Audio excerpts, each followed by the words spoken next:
Good morning, everyone, and welcome to the October 25th Board of Supervisors meeting. As customary, we'll start with a moment of silence, and for that moment of silence, we will offer that for the domestic violence victims that have been affected. We are doing a proclamation today, but we would like to highlight and emphasize our thoughts and this moment of silence to them.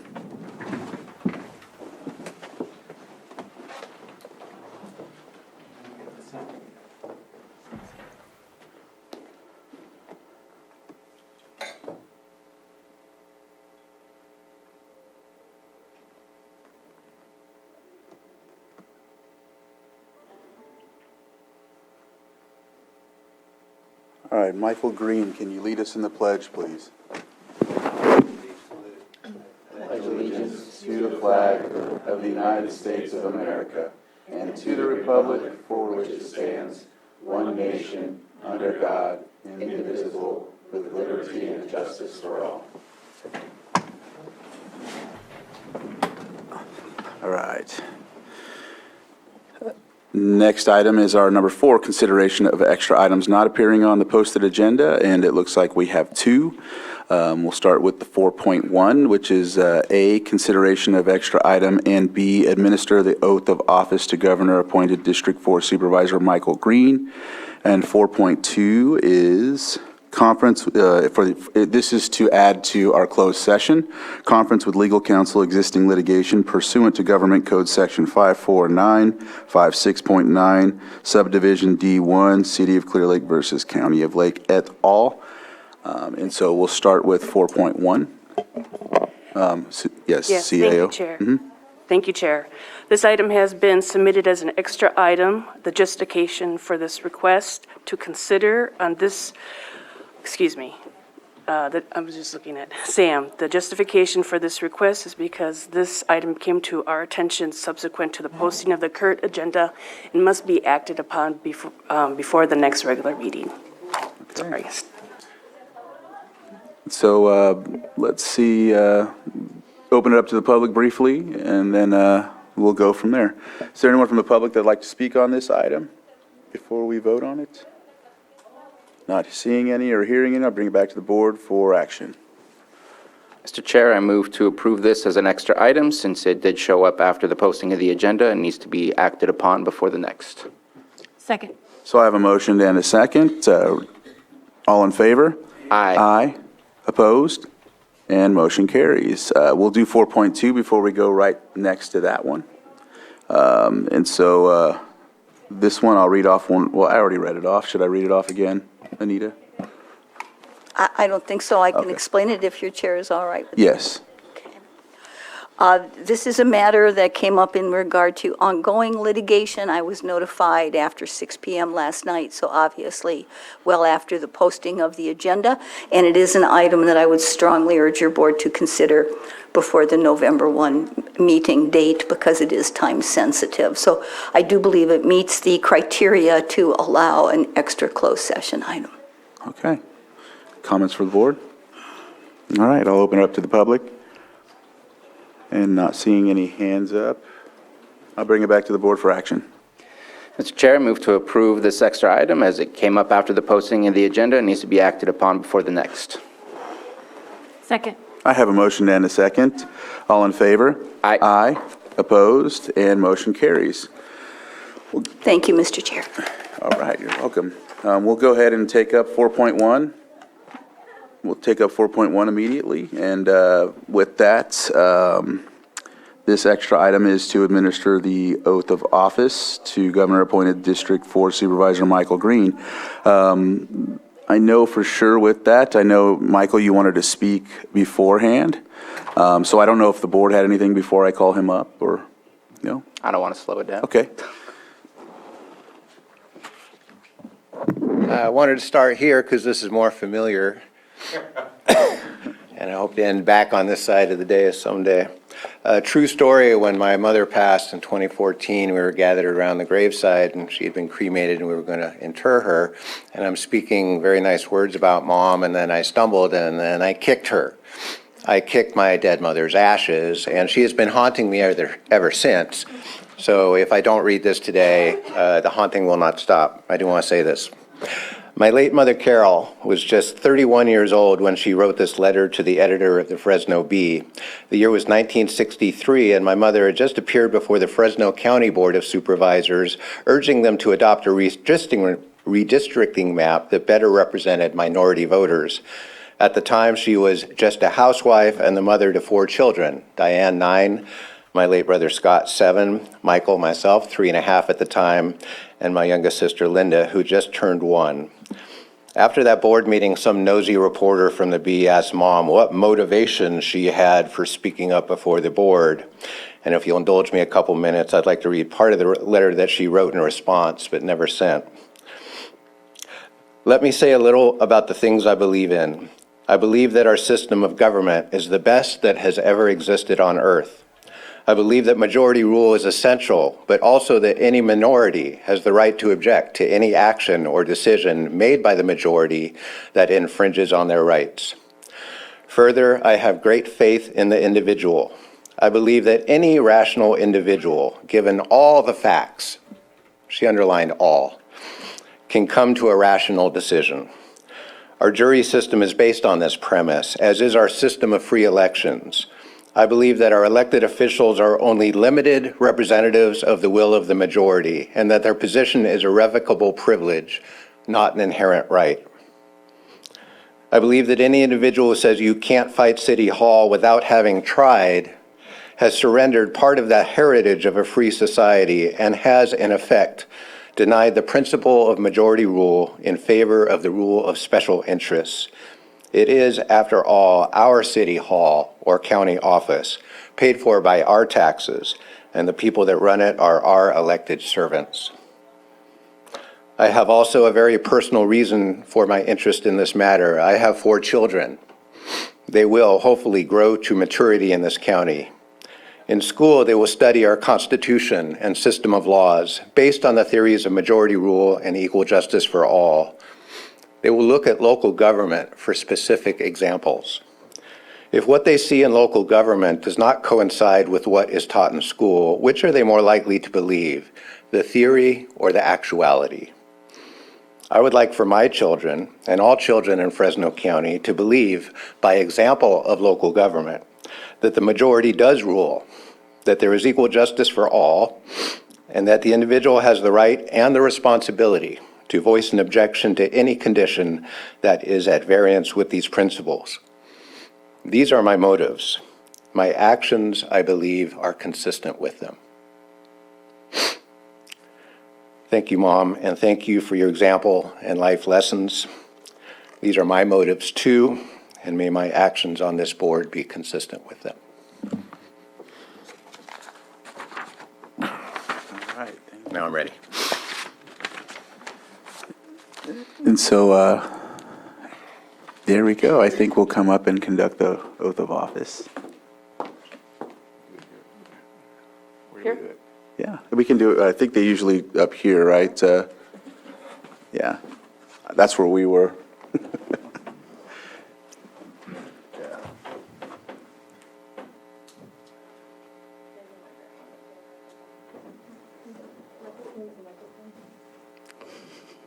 Oh, no, she's got that one right there, yeah.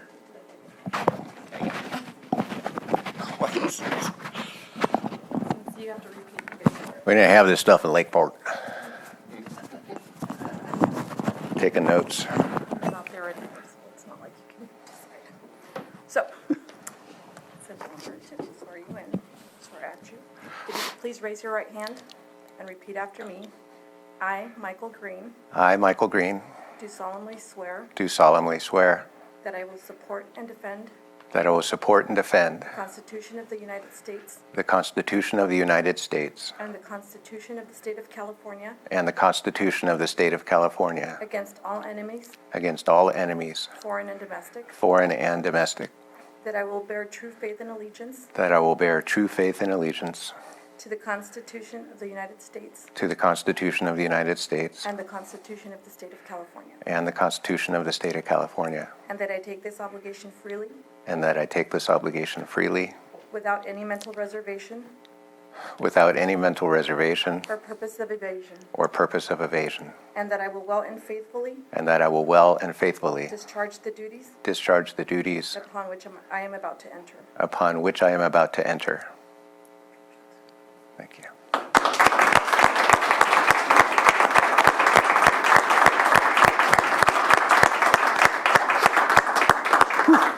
Now can I sit? Got a clip. Oh, yeah. So your microphone. Any comments from the board, or did you have more to say? That was a very good, very heartwarming tribute to your mother. It was great. She was a great role model. I should mention my dad too, but he was the guy wearing the male chauvinist pig necktie. They had an interesting relationship. Any comments from the board? Congratulations, Michael. Welcome to the team. Congratulations. So I'll open it up for the public. Is there anyone from the public that would like to have some words? All right. Not seeing anyone come up to the microphone or on Zoom. We'll go ahead and continue forward. I didn't know if, Sam, you got everything you needed? All right. Yes, that's what he usually does a photo, so I was like, I didn't.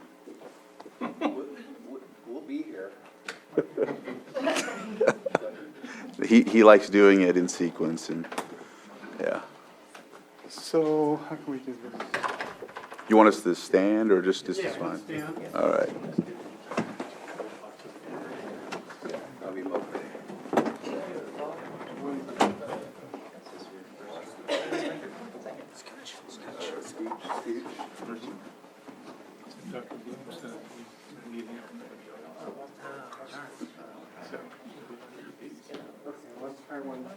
This way.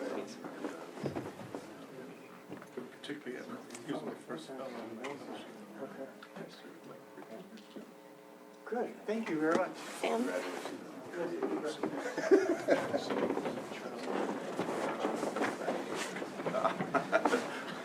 All right.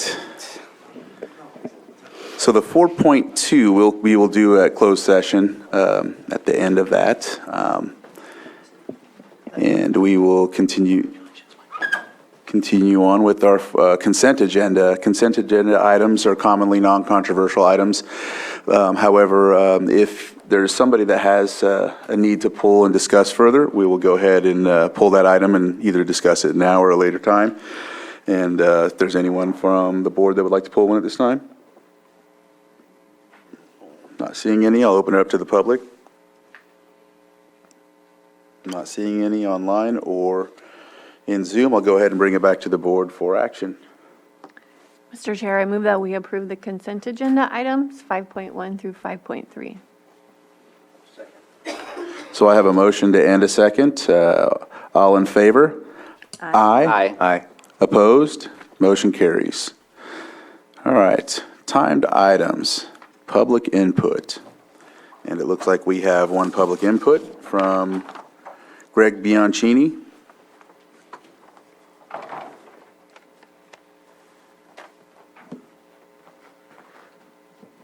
Good morning. My name is Greg Bianchini. I live on 13th Avenue in Luzerne. And my issue today is with the needle exchange program that's on our street every Tuesday. And the issue really is with the kids. I don't think that the kids should have to see this every week and walk by this truck, that's passing out drug paraphernalia.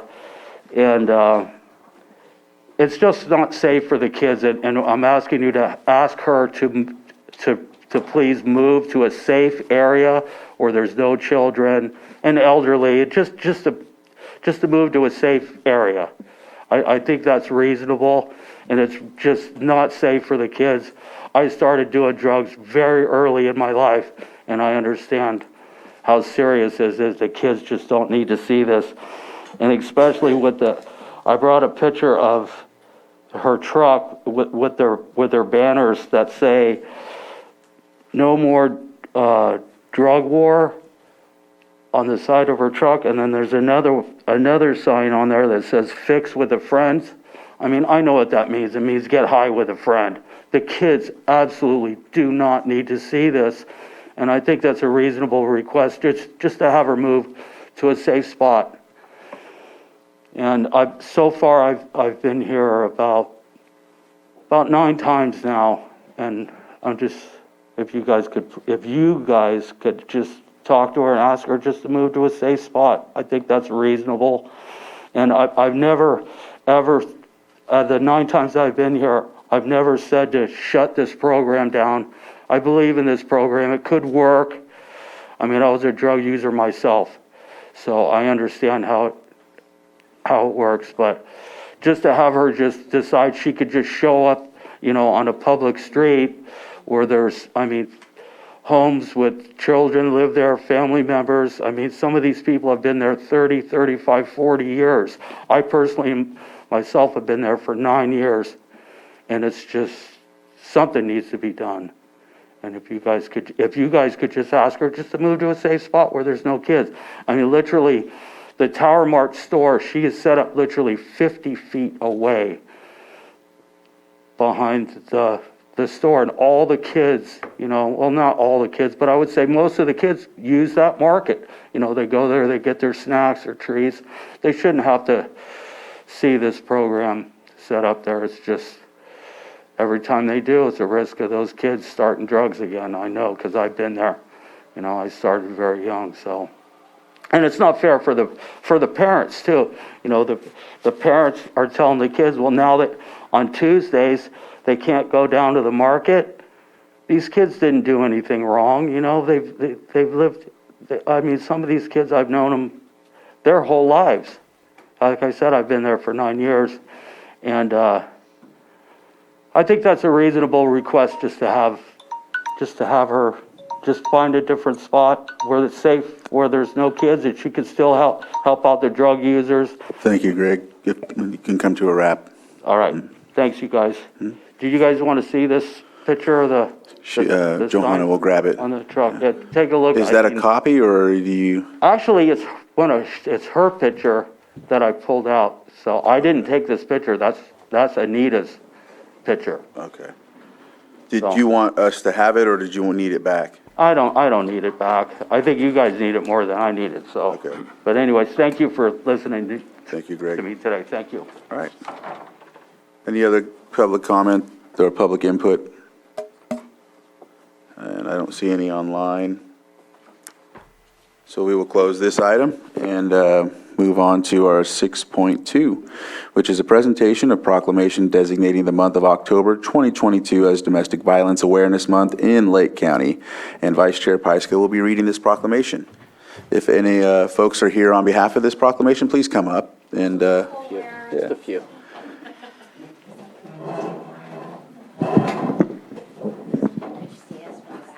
all right. I recognize. Come on up here, all the way up here. Everybody looks in the back, so there's only so much back. I'm pretending, my shoes are deceiving.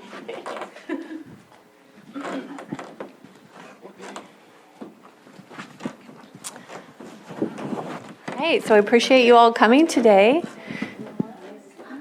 This is the County of Lake, State of California proclamation designating the month of October 2022 as Domestic Violence Awareness Month in Lake County. Whereas domestic violence impacts women, children, and men of all racial, cultural, and economic backgrounds. And whereas emotional and physical scars resulting from domestic violence are often severe and long-lasting. And whereas in the past 12 months, Lake County law enforcement responded to over 253 incidences of domestic violence, including men, women, and children. In the past 12 months, the Victim Witness Division of the District Attorney's Office has served 336 victims of domestic violence. Lake Family Resource Center responded to 942 crisis line calls, served victims, and additionally sheltered 116 domestic violence victims and their children for a total of 4,292 bed nights. And whereas it is crucially important to hold perpetrators responsible for assault and to prevent domestic violence at every opportunity. Family violence is a community problem. Stopping the cycle requires not only the strength and the courage of the survivors, but also the support and the involvement of all members of the community. And whereas many organizations such as the District Attorney's Office, Sheriff's Office, Lakeport Police Department, Clear Lake Police Department, and Lake Family Resource Center are committed to ending domestic violence in Lake County and provide essential crisis intervention and prevention services to all members of our community. Now, therefore, be it proclaimed that the month of October 2022 is designated as Domestic Violence Awareness Month in the County of Lake, and our community is urged to support the efforts of the agencies assisting victims of domestic violence and to increase their involvement in efforts to prevent domestic violence, thereby strengthening our community and creating an environment which honors, nurtures, and protects all members of every family. Passed and adopted this 25th day of October 2022. I want to thank you all for being here today, and I want to thank you for your continued support for our community and supporting the survivors, always being here. I know you do so much. So this is for you. Appreciate all that you do. And is anyone else here want to speak? Yes? Okay. Thank you. Thank you for wearing purple. Good morning. My name is Camille. I'm with Lake Family Resource Center. I'm one of the advocates. And behind us is our lovely staff from Lake Family Resource Center. We just want to, all of us, thank all of our partners for participating in the prevention and awareness of domestic violence. I also like to bring up the survivors and the victims that did not make it for domestic violence. Because of them, we're here to participate in the prevention and the awareness of domestic violence, and we will continue to do so, and we look forward to doing this next year. Thank you. Anybody else? Okay. Well, we're blessed to have strong advocates with each and every one of you, and thank you so much for being here today, and thank you for all the work that you've done this year and that the work that you'll continue to do to support our community in the years to come.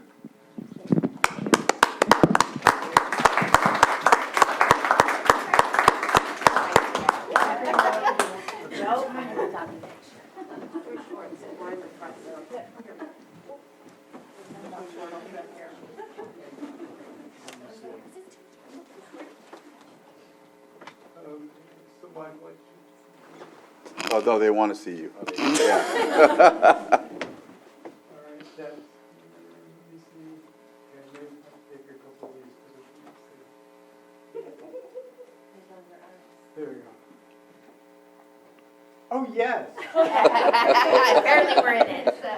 Great, thank you. Ms. Moreau, before you go down, Ms. Moreau, Supervisor Pyska brought to the Board of Supervisors a while back the ability to put up a flag to celebrate certain things, and I think this is one of those that if there is an appropriate domestic violence flag, to maybe bring it to us and see if we can put it up so that we make sure that we don't just do a proclamation. We also provide that symbol outside on our flagpole to remind everybody that we need to be aware of these things happening and that we want to see it disappear and go away. Yeah. We don't currently have one, but we'll work on it for next year. But we will, yeah. Thank you. Thank you. That goes for human trafficking as well. If there's something appropriate and we approve it, yes.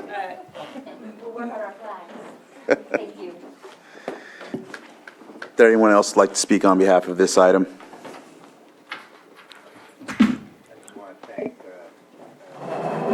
Go ahead. I just want to thank law enforcement. I want to thank people here, obviously, but law enforcement, Lakeport PD, the sheriff, Clear Lake PD. It's a whole system that has to do the initial response and then do the ongoing response. And we did have an incident in my neighborhood recently. It can cut across all backgrounds. Female perpetrators exist too. So it's very important work. I'm very happy that everything I've seen is our law enforcement agencies are very aggressive. in getting in and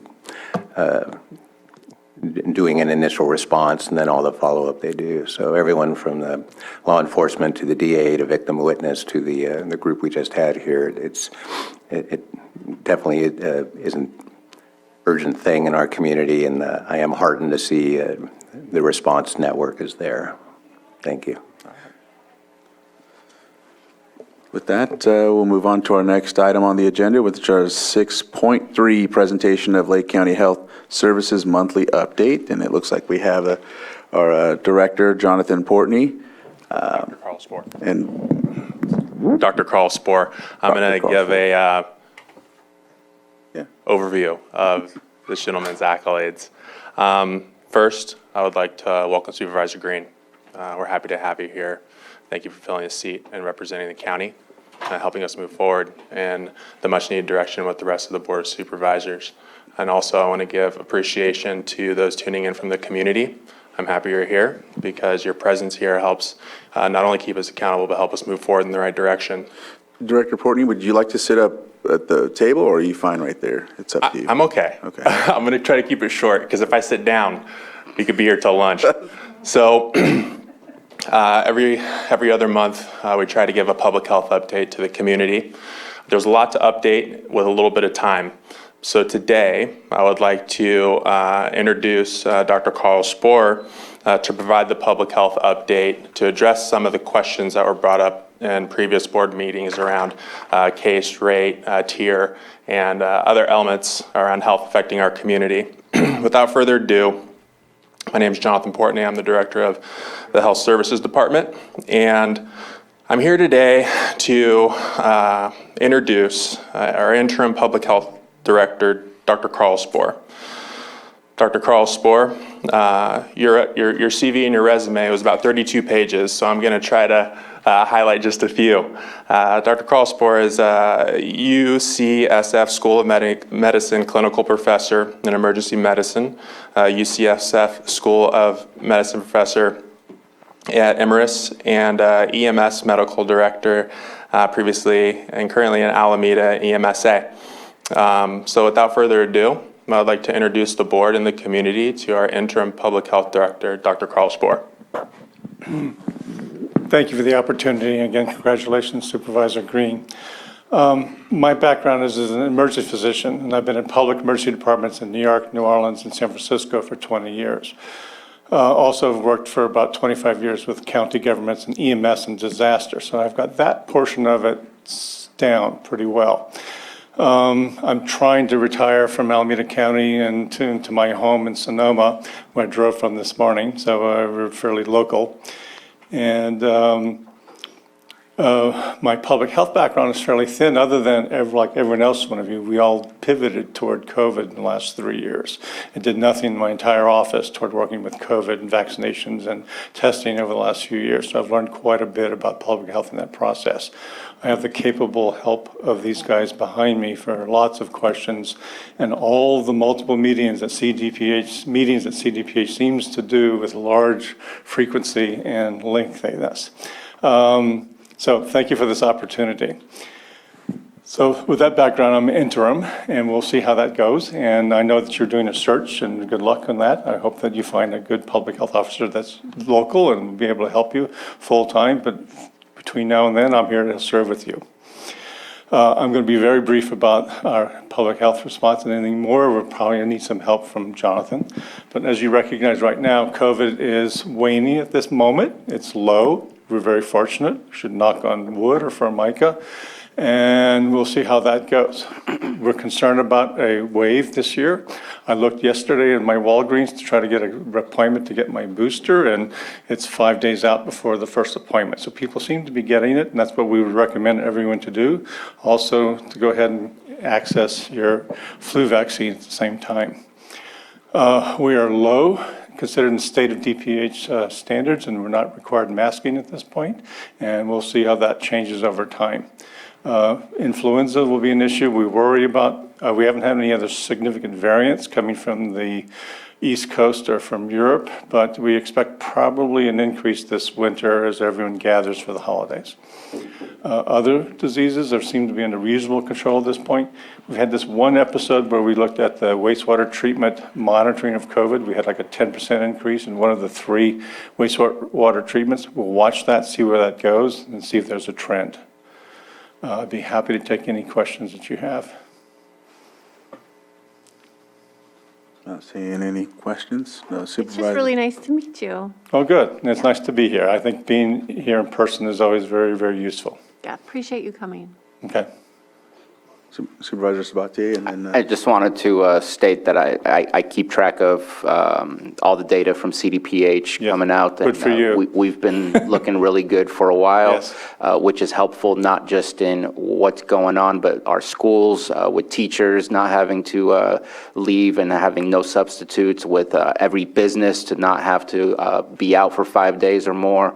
I think it's just really helpful to see those numbers dwindling. That means that we're all being more productive, being more able to participate in the things we want to participate in. So all of it is looking good to me, and hopefully it'll remain where that is. But what happens, happens. We'll see. But thank you very much for being here, and I know I've been in a couple other meetings with you as well. Happy to see you interact with those groups and those regional groups that we're a part of. Good. Today, I hope to meet with some of the fire chiefs and some of the at the hospitals, so I have a better understanding of the location and what's going on here. Thank you. Supervisor Green, did you have a...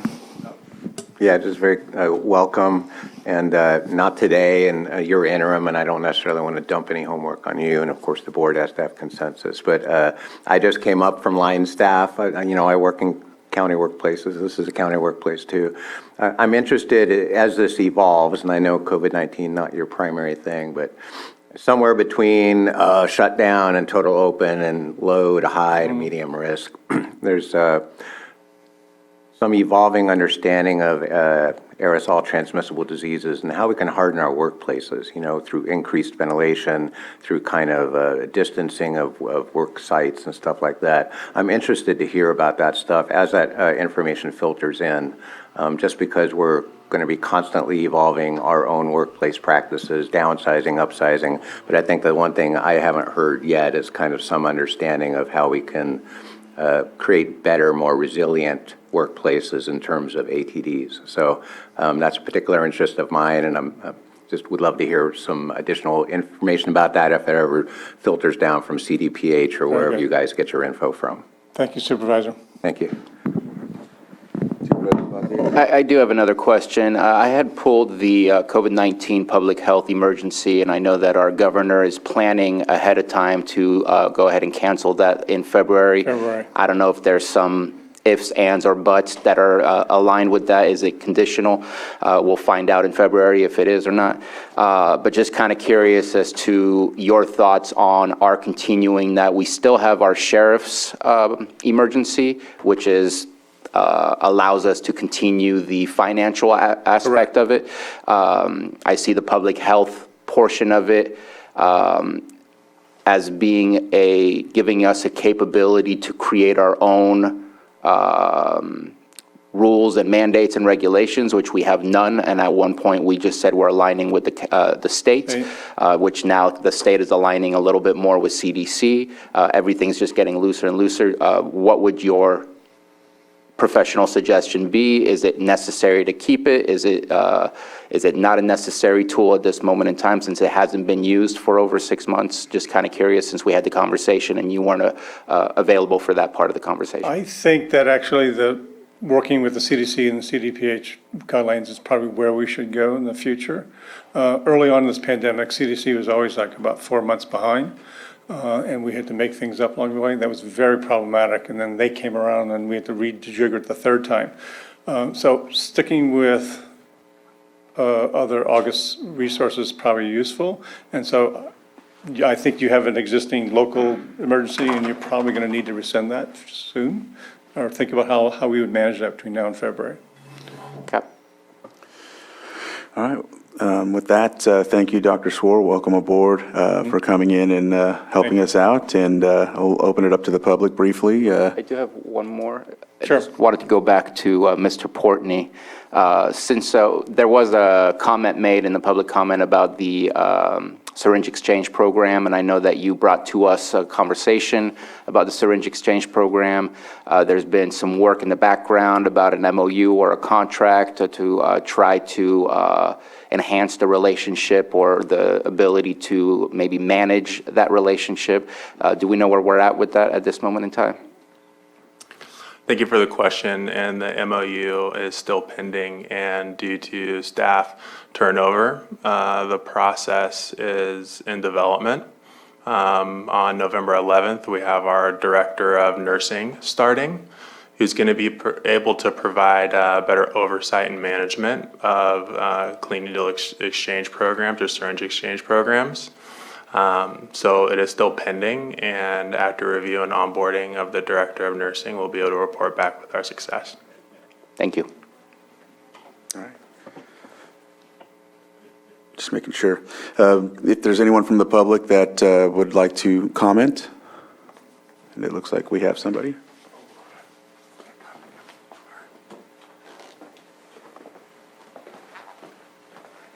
Hello, I'm Greg Bianchini, and with Jonathan, with, Greg, you Yep. can just say it. okay, Yeah. okay, with the MOU.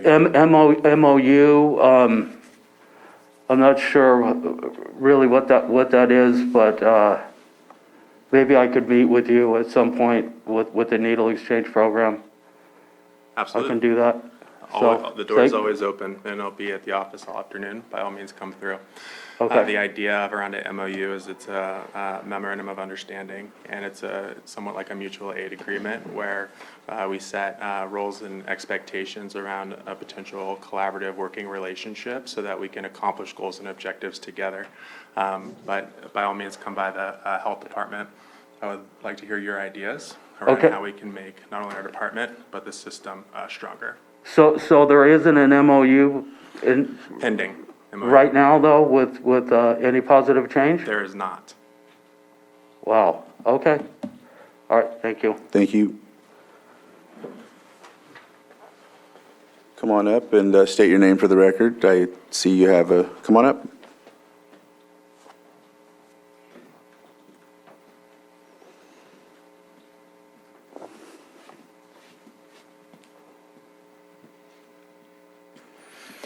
I am Joan Moss. I'm a journalist. I learned early to get all sides of the story. And I want to mention a paper called Gateway Pundit. And there's an alternative movement going on. I hope that you both are aware of it, about Anthony Fauci and his relationship with the press. And he has resigned and he's going through a trial. Anthony Fauci. Thank you. Thank you, Joan. Any other public input? And I'm not seeing any other folks coming to the microphone or any hands up in Zoom.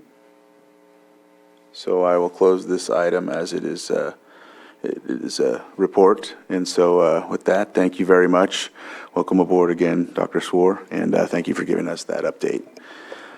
With that, we will move on to our 6.4, which is a consideration of Amendment 2 to the September 2021 Letter of Commitment between the County of Lake and Trane Technologies to advance the North Lakeport Flashes Energy Disaster and Climate Change Resiliency Projects.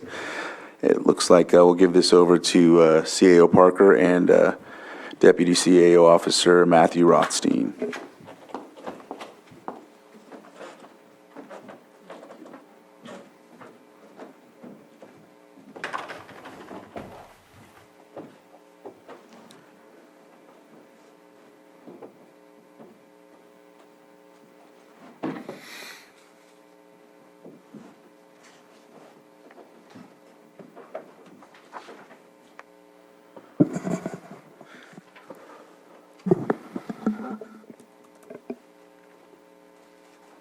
Good morning. I'm Matthew Rothstein, Deputy County Administrative Officer. Good morning, board members. Welcome and congratulations to Supervisor Green. It's a privilege as always to speak with you this morning. As you are aware, your board entered into a letter of commitment with Trane Technologies in September of 2021 to facilitate exploration of the North Lakeport Flashes projects. In July, your board received a comprehensive update on the status of the projects, and you gave direction for staff to prepare a letter of commitment amendment to enable Train to conduct bilateral negotiations with potential project investors or financing sponsors. In July, you were informed that taking this step would increase the county's termination fee should we decide to walk away. The termination fee is increased from $100,000 to $294,800, which represents a portion under 40% of costs incurred by Train to date. The amendment before you today seeks to give the county the opportunity to succeed and see significant public benefits from the North Lakeport projects while clearly defining the county's present role and limiting county liability. Toward those ends, in collaboration with County Council, 2 new paragraphs were added to Exhibit A late yesterday, and those will be projected now.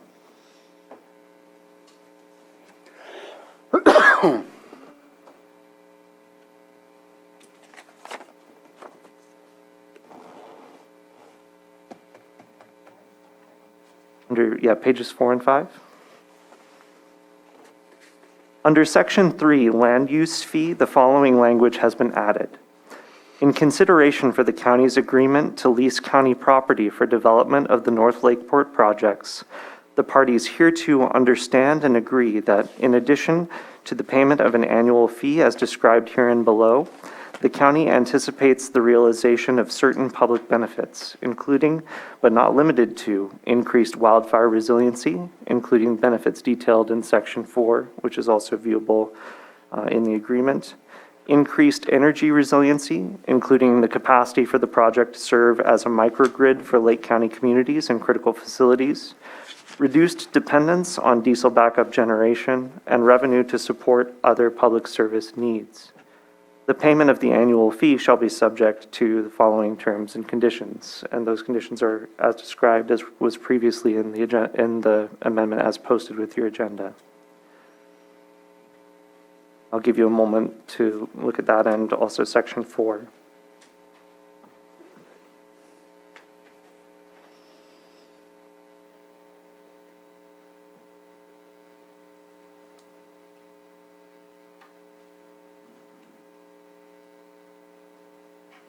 And Section 7 has also been added, and that section is entitled County Role Defined.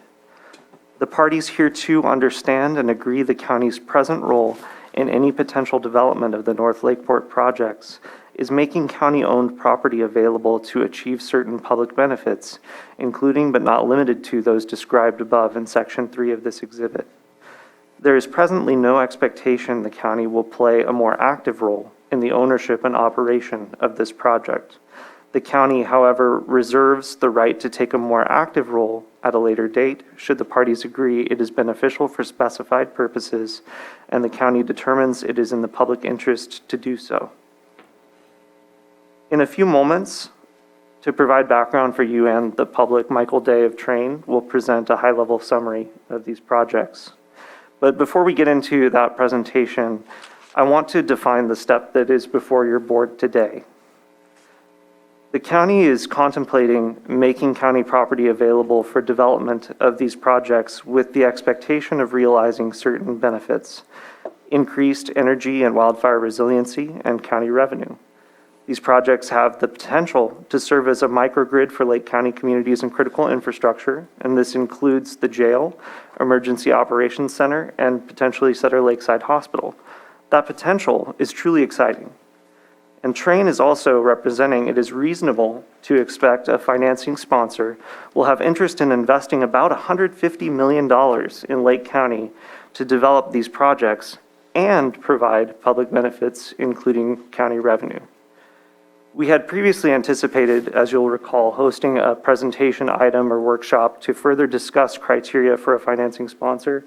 After significant discussion with County Council, it was determined this was not needed and may complicate understanding of the county's role. As stated previously, it's important that the county's role is clearly defined. That was the impetus behind drafting of some of the new language. The amendment before you today is not a final agreement for development of the project. It does make clear the county's role and legal responsibilities with regard to any proposed project in Lake County do not change as a result of the fact that the county may serve as landowner for the project area. This project will go through SEQA review and other normative processes. The amendment before you today, however, does allow the process to move forward. It allows Train to use their industry expertise and understanding of the county's needs and public benefits expected to identify a financing sponsor, bring back an expression of interest from a qualified investor, and potentially ultimately a lease agreement for your board's consideration. Truly, though, these are early days. A financing sponsor has not been selected, for example. Not all elements can be precisely known. Our aim is to position the county for success while limiting county liability and encouraging community benefits. Staff finds that the amendment before you, with the noted clarifications, provides that opportunity. And I'm deeply grateful to County Council and my administrative office colleagues for their collaboration in getting us to this point. And now I'll turn the presentation over to Michael Day for a high-level summary of the projects.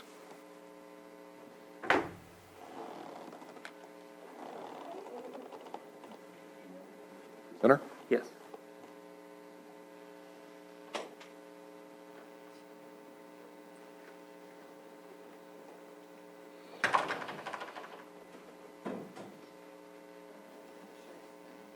Oh, I'm sorry.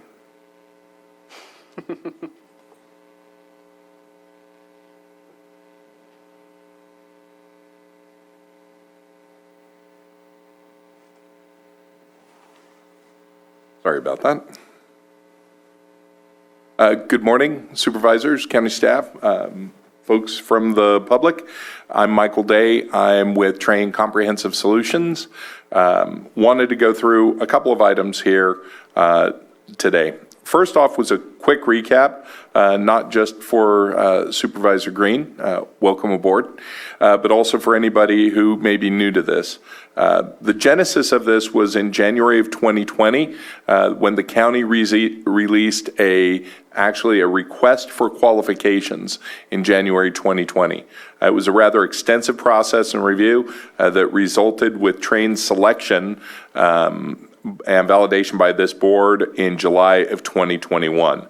Train then went into a preliminary review, and we were actually looking at a lot of different projects. We were looking at energy efficiency for county buildings. We looked at energy efficiency opportunities with special districts facilities, such as the wastewater treatment and water treatment facilities. And what we found was that those were really well run, and that a lot of the energy efficiency opportunities that you would normally find had already been done by staff, and that there was just not a lot for us to do. But where we did see an opportunity was for what we call an advanced energy project that would bring in a private party to install an energy project on county land that would be subject to certain strictures that would make it maybe not as good as it possibly could be from a financial standpoint, but in exchange for being able to use county land, it would provide substantially increased local benefits.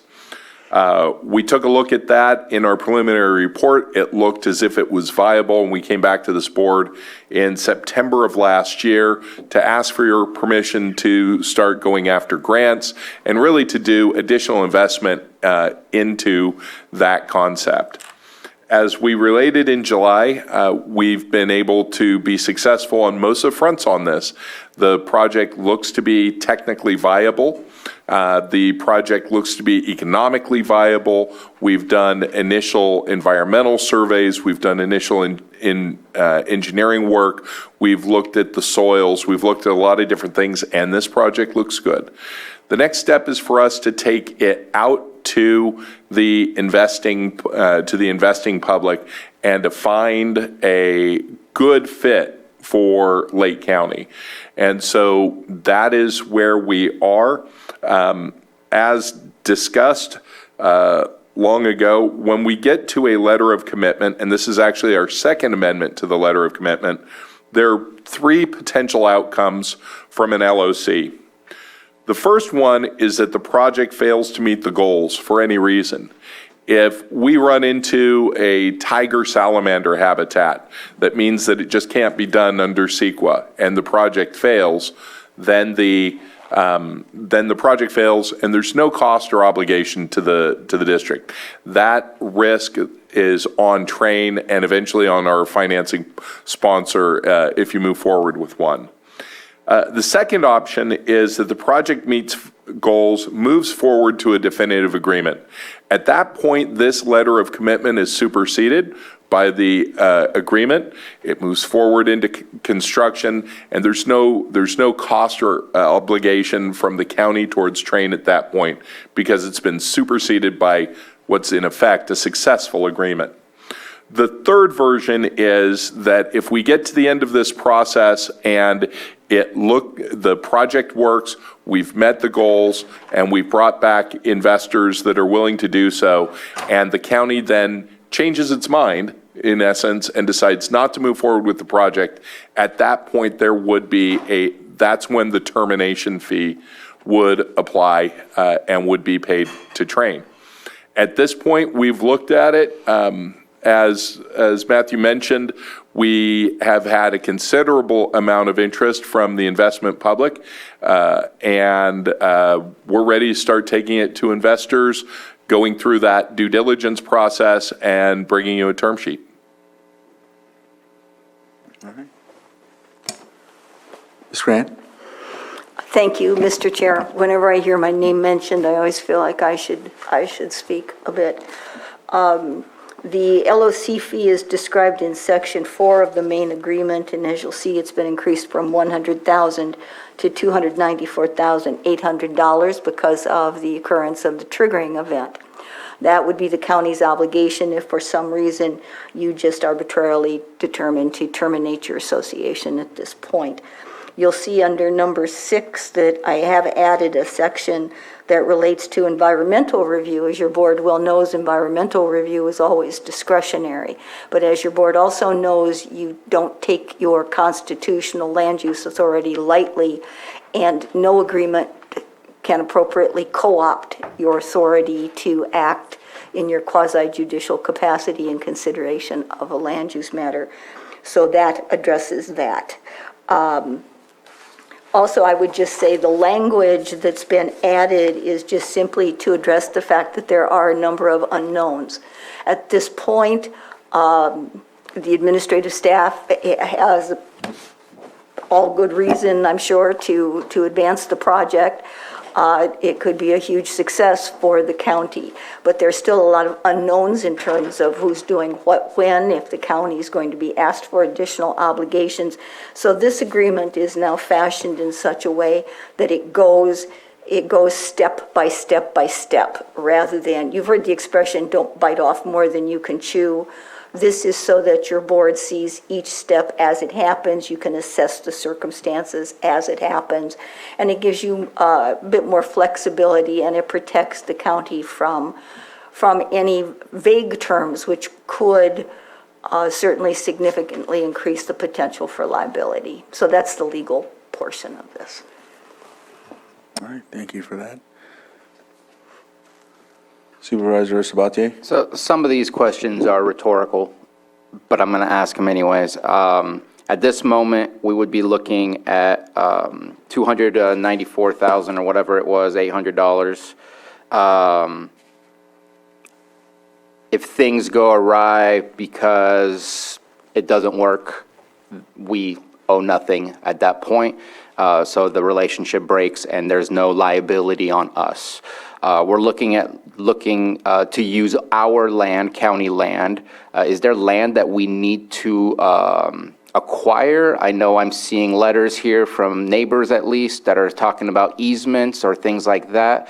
Is there anything else that's needed as far as county land goes, or is the land already appropriated and ready to go, and it's just some ancillary things that need to be dealt with in order to have access, in order to ensure that the pipeline has the ability to go where it needs to go? So the majority of the project would go on county land. there is a requirement for the tank and a portion of the pipeline to go on non-county land. Train has secured an option for an easement agreement with that property owner. There are a couple of alternate paths, including a potential to take it actually to the top of Poe Mountain that may be possible with another property owner, but what we have is sufficient. We will continue to work to see if we can make it better. If that ends up being something that's acceptable to that property owner and to the county, then that may be a preferable option, but there are some complications associated with it. So what we were able to do was to secure the land rights that we needed to make the project technically and financially feasible while continuing to look at ways that we could potentially make it better over the remainder of the development process. Okay. And in case that the complications can't be overcome, this falls again into the project can't happen, the liability on the county goes away. Well, we have and that's the important part right now, Supervisor Sabatier, is that we have land of sufficient height and distance to do what we need to do. So technically it can work right now. Financially it can work right now. If we're able to reach an agreement with, in particular, this additional property owner, potentially with the federal government and with the county, if it's acceptable to all parties, it could make the project a little bit better. And a little bit better ends up being better for the county in effectively a higher compensation rate, because it can, in essence, it lowers the cost by having the tanks a little bit higher. The pipes can be a little bit smaller. The tank can be a little bit smaller. Some reduction of cost, and that ends up anything that reduces the cost of construction to the investor ends up leaving more money available for the county to share in. Okay. And then the last part is just kind of something that I noticed right here while going through it. We break down in the land use fee the additional text, kind of like what are the public benefits. But the only public benefit that's really kind of hashed out is the fire protection. And that, to me, was more of an ancillary thing to begin with. The very first primary was to create electricity and to create resiliency. And speaking to the board, would we like to see some more details of what we would like to see coming out of the generation of power resiliency, rather than leaving it completely blank where all we end up is with a giant water tank to fight fires that, if they're not close by, is a not useful water tank for 90% of our fires. Very useful if it's in the area, in the proximity, but I don't see any details, and I know the details are probably tough, but maybe we can start at a low place so that it's easy to overcome those, but there's just no expectations within Exhibit A, and just kind of wanted to see what the rest of the board thought of that. But that's my only comment. Any comments, Supervisor Green? Yeah, thank you, Supervisor Sabatier. Yeah, kind of noticed that. And also, I would like probably some additional detail on the benefits. I don't think it's a game changer as far as the action that's requested today, in my mind. I do appreciate the crash course I got yesterday on the aspects of this particular project, which is fascinating. I think there are some legit questions on the purported benefits. I think they will be transitioning into very real benefits for the county, but it's hard to quantify them right now. Real quick question. So would it be Train who's volunteering to be lead agency for CEQA, or are you going to allow the investors to do that? So the investor, as we've discussed it with community development, they would be outsourcing the environmental review to a third party, and those fees would be paid for by the investor in this case. Okay. So it'd be a third party would act as the lead agency then? They would be, as I understand it, and this is not my particular area of expertise, they would be under contract to the county with the costs absorbed by the investor and providing the review to the county and eventually to the board to the regular process, County Development Planning Commission board in the regular CEQA process. But effectively that community development would be augmented for professional services by an independent third party with expertise in that area, but the cost for that would be absorbed by the investor. Ms. Grant? Yes, I think both the CAO and I were saying the county is going to be lead agency for purposes of CEQA because they're going to be the permitting agency. So they will be. I think perhaps Supervisor Green, you're concerned about who's going to be the project proponent. And in that case, it will be, I'm assuming, whoever the financing sponsor is. And as far as outsourcing, as your board knows, that's a relatively standard event now for community development because of the demand on their time and review. It's still something that the community development department would bring back to your board if necessary on appeal, should there be an appeal from a planning commission decision. And that's again why that provision is in here, to protect your discretionary review of a project and make sure that that is very clearly separate and apart from any participation in this agreement because of your board's overriding justifiable concern not to compromise that constitutional power.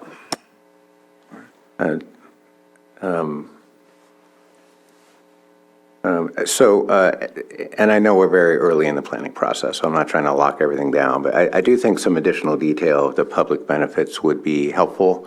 I don't think it has to happen today. Maybe it comes in the form of another addendum.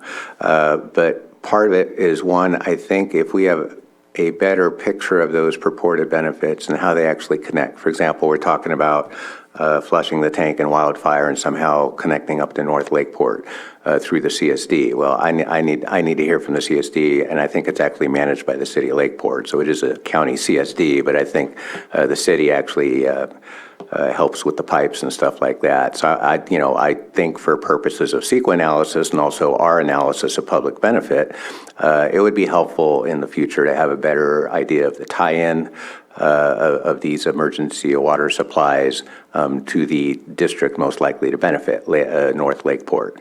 But again, this is a broader county benefit. We may need to put a place on 29 where we can just fill up water trucks and send them anywhere we want on the county. In the environmental analysis, there may be, I know it's a big old tank, the big old draw up is one thing, but then we flush it in a fire and it will recharge. But say we have multiple fire events in a year, it's kind of, the operational aspect of that isn't super clear to me. And again, I know it's very early in the process. The energy resiliency, the microgrid component, it sounds like the investors would end up being basically small utility operators and reach a series of contracts, perhaps with the hospital or some of the jail facility or something like that. Not right? Not exactly. So the way that this works is that the financing sponsor who builds and operates this would have the position of what's called an IPP, or an independent power producer.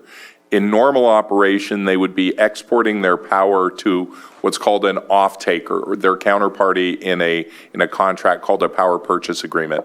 That off-taker would be purchasing the energy, any capacity rights, renewable energy credits, ancillary services.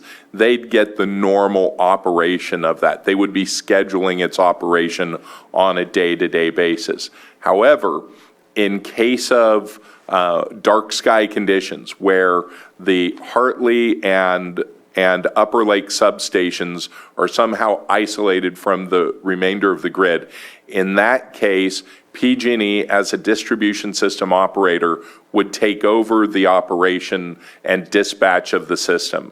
If it was going to be a relatively short type of outage, then that, like you'd typically see with a public safety power shutoff, assuming that there was no wind over the Hartley and Upper Lake areas, then PG&E would likely use that to keep both of those substations energized even when they would normally be off. So the majority of the times when the lights go out off the Upper Lake or Hartley substation is not due to wind immediately here. It's wind in areas where the transmission lines come in that deliver the power to those substations. In that type of situation, PG&E would have the option to keep the entire substation powered up, basically transitioning it from line voltage to the hydropower. We have sufficient power generating capability, and we have sufficient energy storage and daily production to keep those substations powered for, depending on situation, should be 24 hours or greater, which is longer than most of the PSPS events.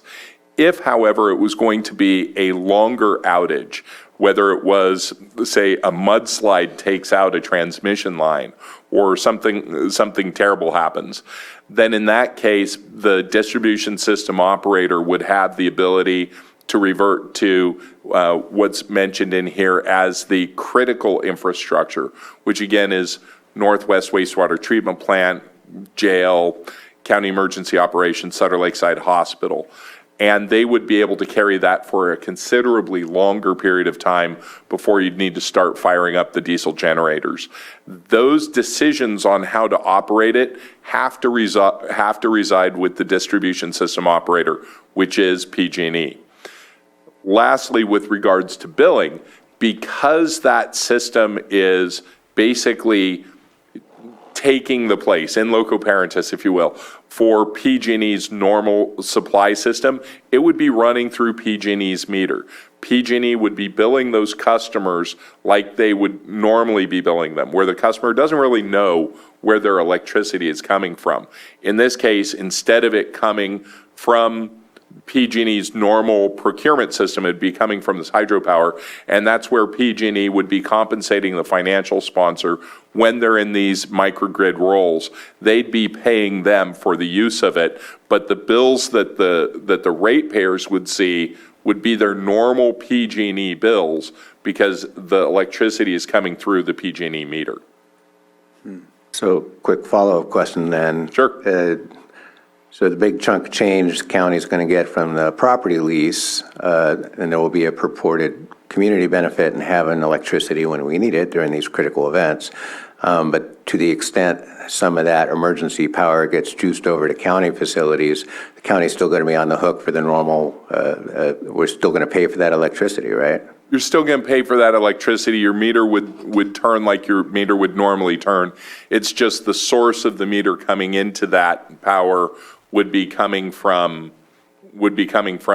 the investor's hydro turbine instead of coming from another source. A little bit of Robin Peter Fay Paul, but I accept at face value the purported benefits of this. I do think some additional clarity in Exhibit A would benefit this project moving ahead, but I don't think it's mission critical to today. Thank you. Supervisor Sabatier? And I just wanted to add a little bit more detail because I think it's difficult to say you will provide this much power, but I think detailing what occurs during a power outage, that the electricity doesn't get sent to Sonoma, is important to me, that we don't create this so that we stay dark while someone else gets the electricity. I mean, we all know CAISO is selling stuff to Idaho while we're having rolling blackouts. I just want to make sure that type of situation can be written into our exhibit to say maybe not a specific amount. If we can, that's awesome. But during these situations, that this will be available for us to create energy for local benefit, and that's not in there necessarily in those types of words. Ms. Grant? If I could answer. Oh, I'm sorry. Yeah, Ms. Grant. I will tell you that one of the reasons why the language in Exhibit A3 has been adjusted is to make it very clear that the public benefit is part of the consideration that your board is considering in terms of leasing this property. So additional terms should fall within the terms of that lease when it comes to those public benefits. Again, it's added to give you that flexibility as this progresses because as all of you have pointed out, there's still a great deal of unknowns here. It shouldn't stop you from moving forward, but it will inform your choices as you move on. Go ahead, Matthew. Yes. So, Ms. Grant, with regard to adding additional detail on the energy as, like the matters that Supervisor Sabatier raised, are you recommending that those would be included in the lease agreement itself, or that they would still be added to Exhibit A here? I don't think at this point it needs to be added to Exhibit A, because part of what's going to inform your board going forward with a lease is with whom you're entering into the lease and exactly what their role is. And financing sponsor covers a lot of ground. It also is going to, it remains to be seen whether the county is going to want to participate in a more comprehensive manner, and that will also adjust the terms. So I think that what you might want to add here is including but not limited to increased energy resilience, a commitment of increased electrical availability in Lake County or something. I'm sure Matthew and Mr. Day can come up with the terms, but I think you can add it as a prong without having to go into any detail, just to let them know that part of what motivates your board moving forward and part of what you're considering as consideration for a potential lease is primarily the benefits to the public, which includes maintaining a certain amount, if that's possible at this point. But language could be devised, just briefly to reference it. And Mr. Day, you wanted to comment, or did you? Sure. One of the questions that you had, Supervisor Sabatier, was if there's a blackout in the area, making sure that it's not exported to Sonoma while the local substations are without power. And for this, I wanted to bring up, this is the GIS map of the major trunk lines for the California electric grid. As you'll remember, we're feeding the Hartley substation, which covers about 2/3 of the town of Lakeport, and the Upper Lake substation, which covers about half of Upper Lake and actually reaches all the way into Mendocino County. Those substations are fed primarily by this large transmission line coming from the Williams area, and then it's possible for it to be backfed from this transmission line that goes up Hopland, Cloverdale, Ukiah area. But in general, if these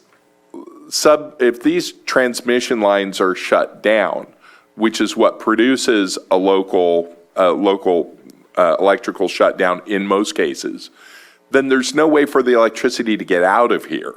So it's not something where they could say, well, we're going to keep you blacked out and ship the power over here. The only way that could happen would be if there was actually a wind polygon over this area and the whole substation was shut down because the wind was here. And in that case, you wouldn't want it energized anyway.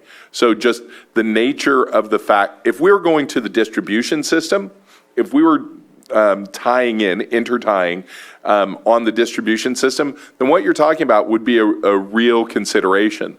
But because of the fact that we're going to the distribution substations, the only way it can get out is if you keep the town lit up, if possible. Ms. Grant? Then even if it's not necessary, if your board felt more comfortable, you could add to number 3, where it says in parens, including the capacity for the project to serve as a microgrid for Lake County with coverage priority for county communities and critical facilities. Yes. And I was thinking exactly just adding 1 or 2 words to that, saying maybe also during power outage instances or something like that. And I think that would be a simple fix that covers and makes me more comfortable that this is definitely something we're looking to attain. Supervisor Green? Yeah, just a procedural question, and I think there's some other quick fixes that go in there, like if Section 4 is a benefit section, it's labeled fire protection. So just in terms of process, if we were to, just in the efficiency of time, if we were to trail this matter to allow Matt and Mr. Day to confer and just come back with some suggested language, it may be just one or two sentences, but I think it might be more than that. Would it be helpful if you guys just had a little time to confer to do what you could do to pump up Exhibit A so we're not just throwing sentences at you and bring you back a little bit later this morning? I'd be interested in Ms. Grant's opinion on that. I don't actually have an opinion on that. If you want to work on language, it's up to your board whether you want to give them time, and I'm certain they can come up with something. I would suggest that your board may want to clarify exactly what you're talking about, because changes to language can get carried away.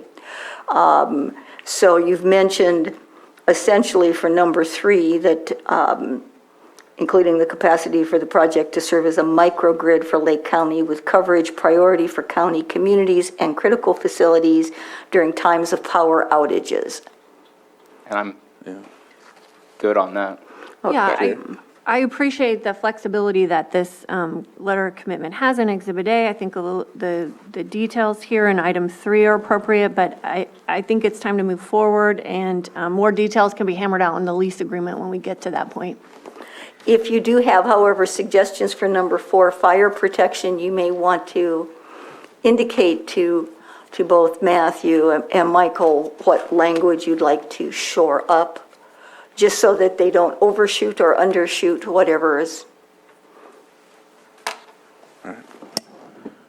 Supervisor Sabatier and then Supervisor Green. I'm good with what it is, but I do like the amendment to Section 3 in the parentheses. I think it's simple, but it states exactly what we're looking for. Number 4 covers, I think, enough. The more detail we get into it, the more difficult it is to meet any specifics while we're still kind of in a prospective situation. And we can hammer out more details later on. But that part was important to me mainly because of conversations I had with the wind generators over in on the Colusa line on Walker Ridge, where in my conversations, I saw no local benefits coming from that, and I want to make sure that it's written in there for this. So that was my intent, and I think that covers my intent and my comfort. Supervisor Green, did you have anything? Well, it sounds like there's consensus to move on this without any further amendment, and that's fine, because again, I think where we're at in this project and the ask, and I know there's some time sensitivities the train has on this, so I'm totally okay with moving this forward.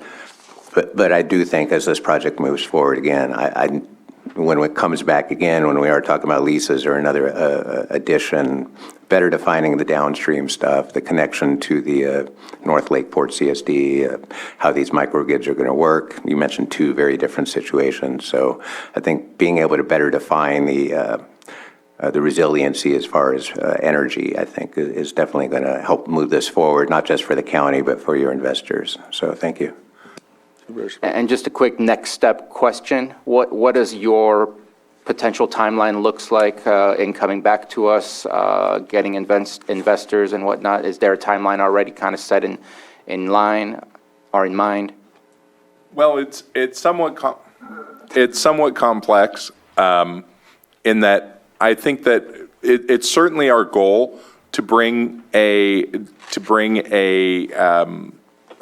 term sheet, which is the offer to move forward, and has these different elements defined. It's our goal to bring that back before the end of the year. We'll see, what's that for?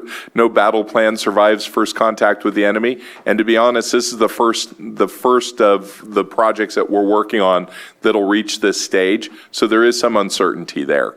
But it's our goal. We're not exactly sure how long the due diligence process is going to take. People understand water tanks. People understand PV. People understand pumped hydro. But this version of putting those, it's a new arrangement of well-known Lego blocks, I guess, would you say.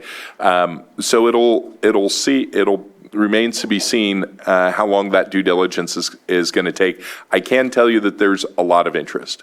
So we should be able to find, we have a lot of people who are interested, a lot of firms that have a lot of experience in this space. So lack of interest is not our problem. Vice Chair Pyska. And I was contacted by a few people that heard stories on NPR in the last couple of weeks about it and very excited about this type of project. What? Seriously. One person in Southern California and one person up here. Wow. Water storage batteries. Yeah, that's on us. NPR. I didn't know. Okay. Someone else was interviewed. All right, with that, looks like we have our questions. We'll open it up to the public, and it looks like we have someone in the chambers who would like to comment. Please come up to the microphone, state your name for the record, and we'll start your 3 minutes.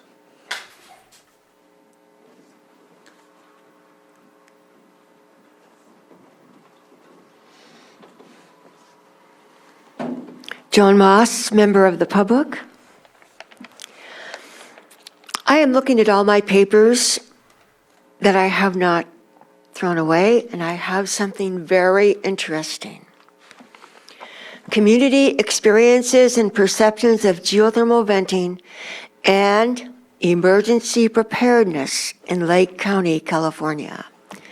This includes our Department of Public Health, the State Department of Public Health, the CDC Health Studies Division and Environmental Health and Health Effects, Air Pollution and Respiratory Health Branch.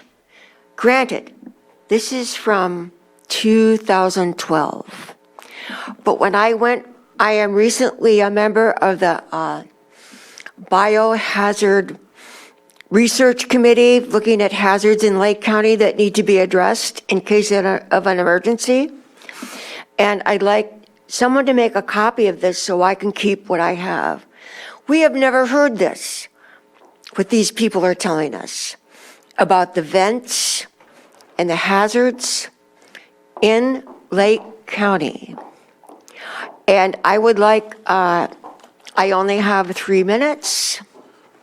Joan, I'm wondering how. But I would like to pertains- submit this, Joan, how does this pertain to this project? yes, because it's emergency preparedness, water supply. It pertains to a lot of departments, and no one had heard of this.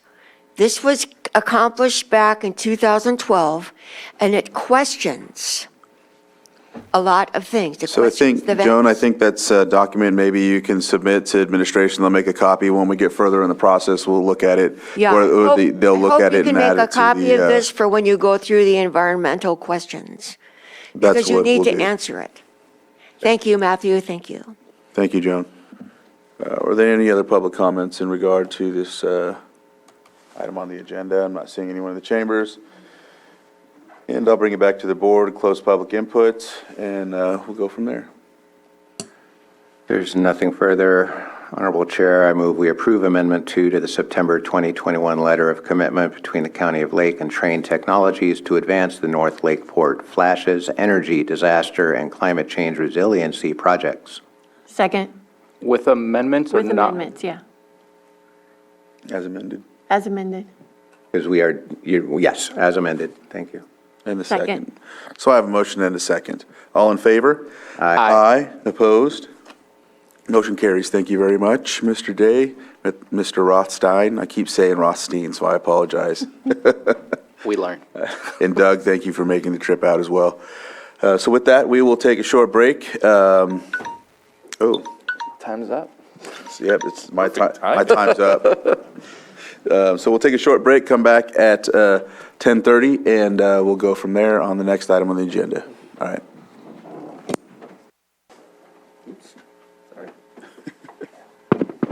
All right, welcome back from our break.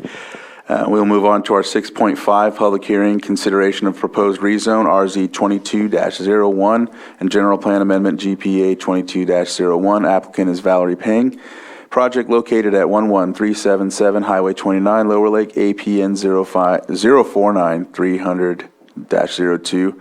And we have community development here as well. But I just wanted to note, the project is in Supervisor Simon's district, and he is not with us today.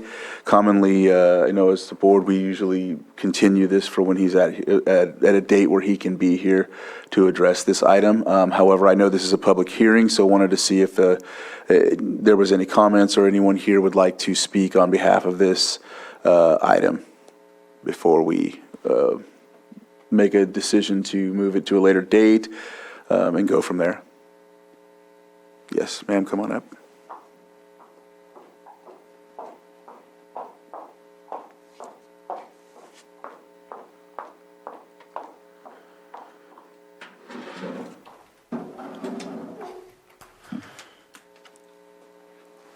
Good morning, Supervisors. There you go. Good morning. I just would like to make a few comments on Can the you state your name for the record for us?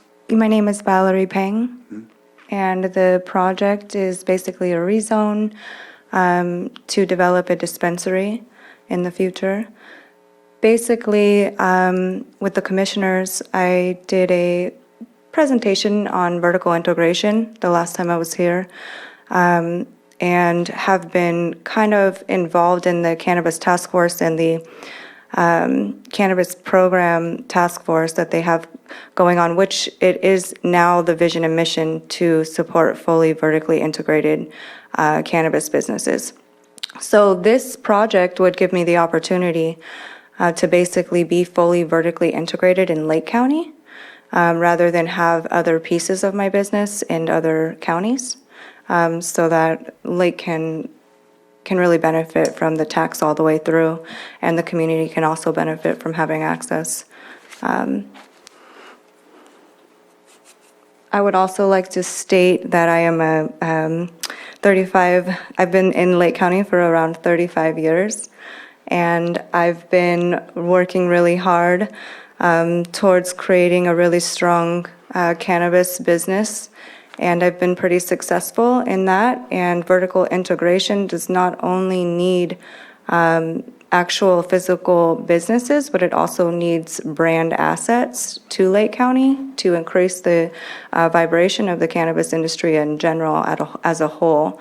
As we are looked at as a very almost like wine country, we are definitely wine and weed country now in Lake County. So as we move forward towards ecotourism and things like that, we need to have a higher vibration for our brand awareness and different things like that. I do bring to the table a huge buying budget for brands all over California. I support 10 to 15 cultivations here in Lake County by buying and making sure that they are supported financially. We have supply contracts and a ton of other things going on in the background that not everybody understands where cannabis business is today and how it will be moving towards different ventures in the future. So I hope that I have the opportunity to have the rezone and to be fully vertically integrated in Lake County. It would increase my ability to be packaging at my facility across the way. It would bring more jobs and just more viability to the cannabis community in general. Also, the dispensary has we have a business model that was modeled out of Berkeley for a delivery, and also is modeled in Napa County as well. Ms. Peng, you'll have a better opportunity when we bring this back to Yeah. kind of go over a lot of this, so, because we're going to more than likely continue this. Oh, okay, the full thing to be continued. Right, and so Okay. you'll have your opportunity to give us this presentation, or even another presentation if you have, but right now, we just wanted to see if there's anything else you wanted to say, and so from that point, we'll see if there's anyone else that wants to comment, and then we'll bring it back to the board for action for a later date. Thank you so much. Thank you. All right, is there anyone else from the public that'd like to speak on this item? I'm not seeing anyone in Zoom or in the chamber, so I'll bring it back to the board for action. And so with action on this, would we have to select a date? Okay. Date and time certain, please. Okay. We don't have to, but they'll have to renotice and they'll need additional time, so to avoid Better that. if we just do it. I don't know if community development had any ideas as to possibly. We're ready to present at the board's convenience, so any date where there seems to be time open works great for us. Johanna, what dates do you think would fit?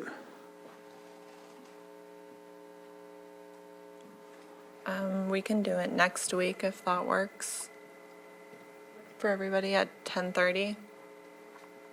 November 1st at 10:30. I think that works.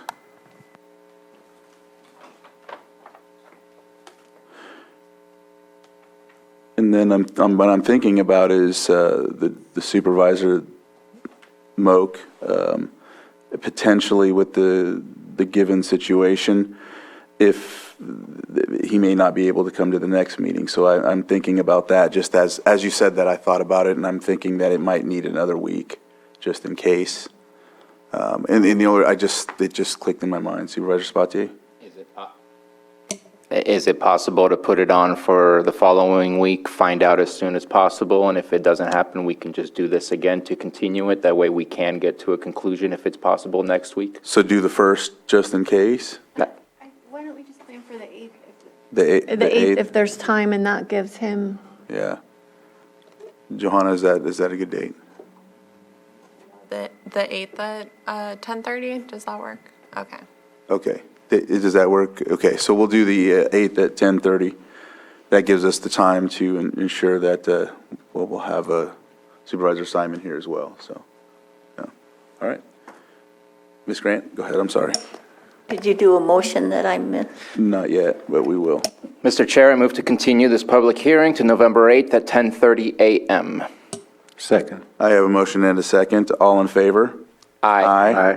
Opposed?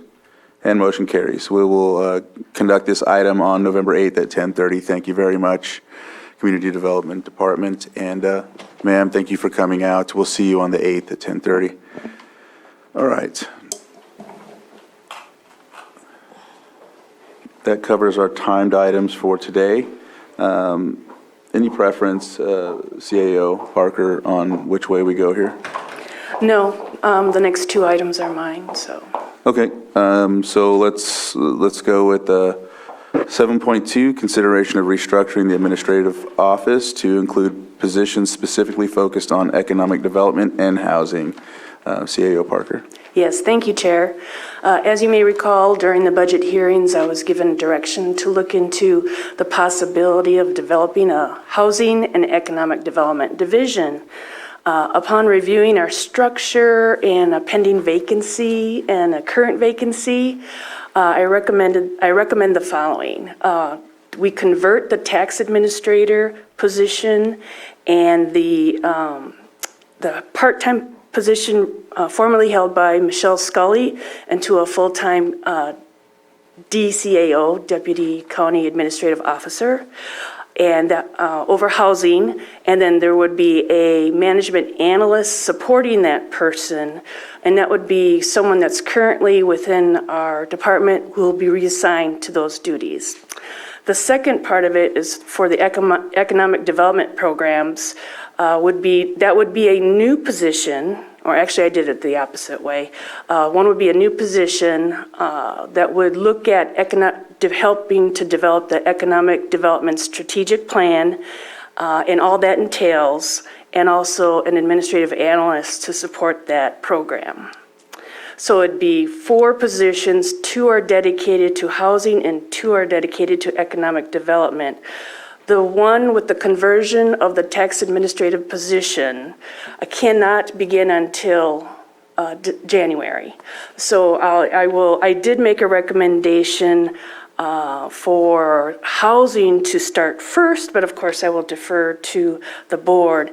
I'm hoping that the housing program will develop a housing opportunities master plan that will expand and look at affordable housing, essential housing, workforce housing, and hopefully to a point, a overall comprehensive program that could shift to CDD for them to assume, but I think we'll be the incubator for developing that program, so then it will go to what I believe is the natural place for it to be. The cost, we estimate, because we don't have what the benefits would, the total cost of benefits, because we don't know what insurance they're going to have or what program they're going to have or what unit they're going to belong to.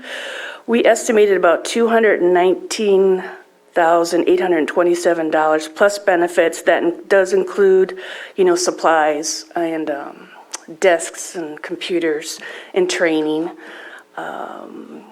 So I am here to answer any questions. Again, we haven't developed the job descriptions yet. We'll do that if we're given direction to do so and move forward.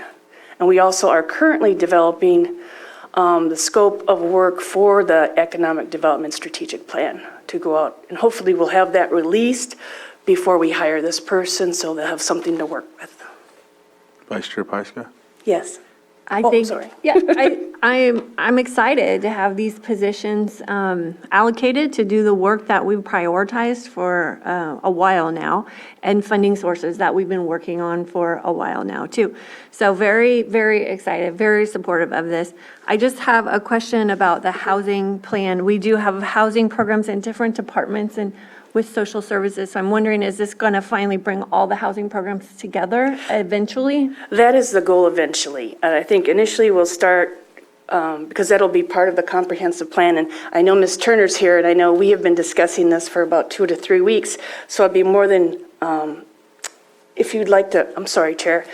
Since we've been talking, she may have something to add to this. But I think, yes, eventually Section 8 and other housing programs, because you need that coordinated effort so you don't duplicate or replicate services provided, and it becomes more efficient.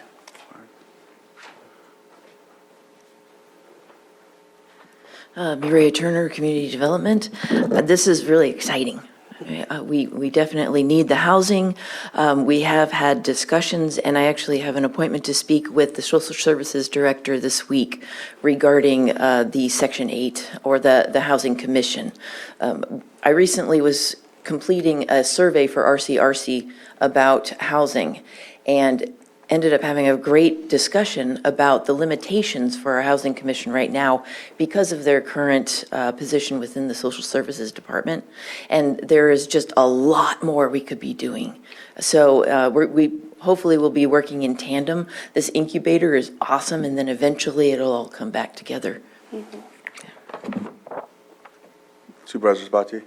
Thank you, CAO Parker, for bringing this to us based on our request during the budget meetings. This is a proactive approach to dealing with things right now that we've kind of been waiting for natural growth from people moving in and deciding to build. Here, we're going to be looking to make it happen and inviting developers to us. And that's just for the housing part. The economic development offers so much more. I think this is the start. I don't know that this team will be enough once we really get the wheels going, but I think we need to start somewhere, and this is a great place to start. How much did we set aside in ARPA? Was that $700,000?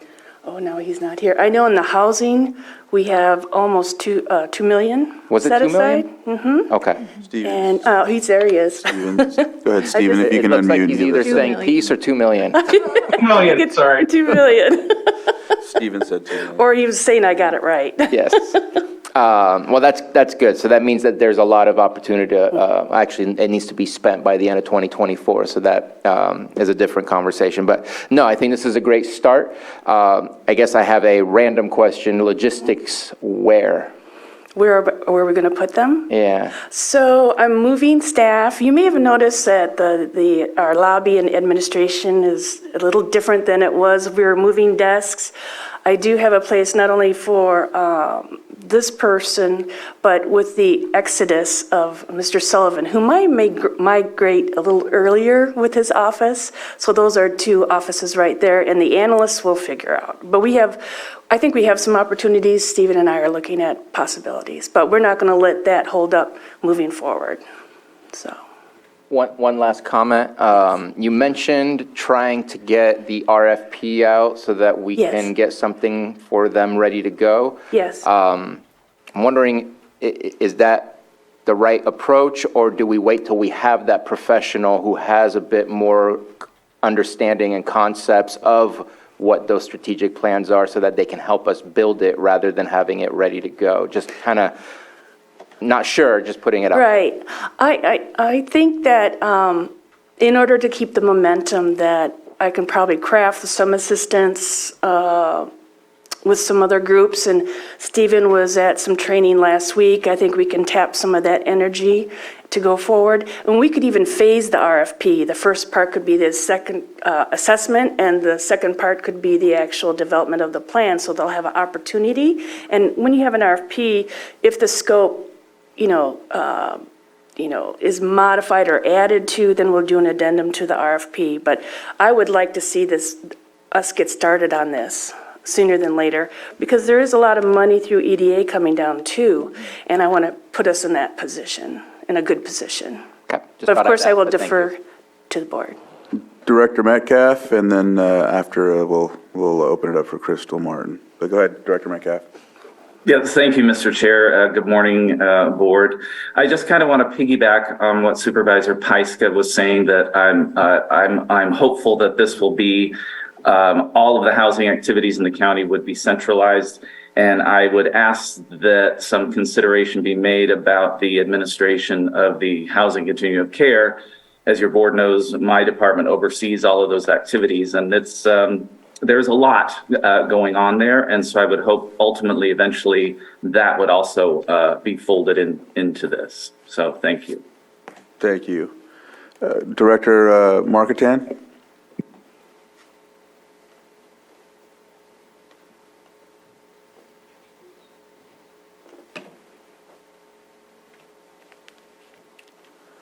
There you go. I was muted. Can you hear me now? Not really. I'm not sure what the issue is. I don't know if you're on a microphone or a phone or.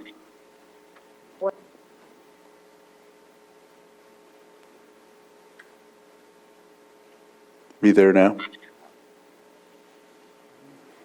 Yes, can you hear me now? A little better. Okay.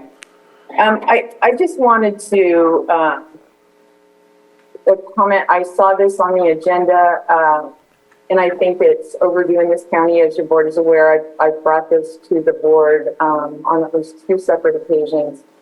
The housing programs that DSS has, which include Section 8 and the home loan program, have been here for around 10 years. We subsidize those. Over the last 10 years, about $650,000 of DSS realignment have gone into those programs.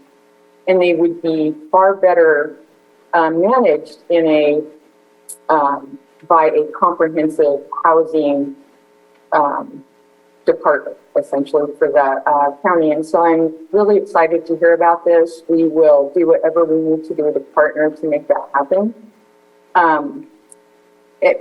And I think the main thing that really is relevant here is that, in coordinating housing within the county, we can better meet the housing needs that are out there.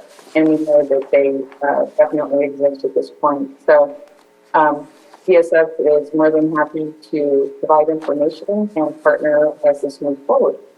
Thank you. Thank you. So I'll open it up to the public briefly. I think I don't see any hands up aside from the one that was just there.